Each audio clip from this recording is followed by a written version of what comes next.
রাজ্যে যে সরকারটা চলছে বুলডোজার সরকার। কংক্রিট দিয়ে বাঁধানো কি বিজেপির একটা অফিস, ওই স্টেশনেই তার সঙ্গে পতাকা, তাকে কিন্তু হাত দেওয়া হলো না। বেআইনি প্রমোটার চক্রের বিরুদ্ধে বুলডোজার না, বুলডোজার গরিব মানুষের পেটে লাথি মারার জন্য। হাইকোর্টের নির্দেশ, সেই নির্দেশও মানা হচ্ছে না, বুলডোজার এবং হকার উচ্ছেদ একসঙ্গে চলছে।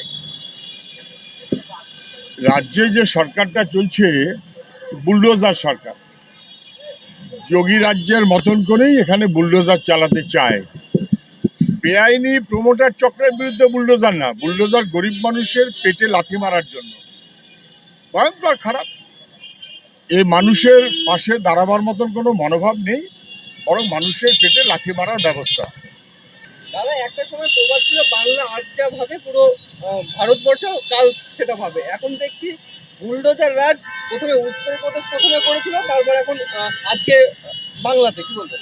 বাংলাকে চিন্তা চেতনা, কাজে কর্মে, মান মর্যাদায় ধূলিসাৎ করছে, ধ্বংস করছে তৃণমূলের বাহিনী যেরকমভাবে, তারই অংশ হিসেবেই বিজেপি একই জিনিস করছে। ফলে যে বাংলা ছিল সবচাইতে গর্বের, গোটা ভারতবর্ষের সবচাইতে গুরুত্বপূর্ণ মনোভাবে সবাই দেখত, সেই বাংলা আজকে নানান রকমভাবে মানুষের কাছে একটু ধিকৃত হচ্ছে, অন্য রাজ্যে বিশেষ করে।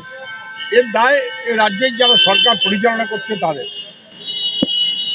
গতকাল আমরা দেখলাম যে কলকাতা রেলওয়ে স্টেশনে যেখানে হকার উচ্ছেদ হবে, সেখানে হাজার প্রতিবাদ সত্ত্বেও গার্গীদি এবং যে সমস্ত হকার ভাইদের দোকান ভাঙা হলো, তাদের কথা তোলা হলো না, উচ্ছেদ করা হলো। অথচ কংক্রিটে বাঁধানো বিজেপির পতাকা, যেটা রেলেরই জায়গাতে রয়েছে, কলতা স্টেশনের ঘটনাটা কালকে তো পরিষ্কার হয়ে গেল।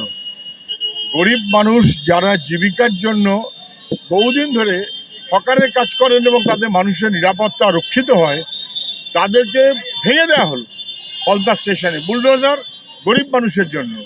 কিন্তু ওইখানে একটা বোধহয় কংক্রিট দিয়ে বাঁধানো কি বিজেপির একটা অফিস, ওই স্টেশনেই তার সঙ্গে পতাকা, তাকে কিন্তু হাত দেওয়া হলো না। তাহলে এটা মানুষের জন্য নয়, রেলের জন্য নয়, গরিবের পেটে লাথি মারার জন্য পরিষ্কার হয়ে গেল।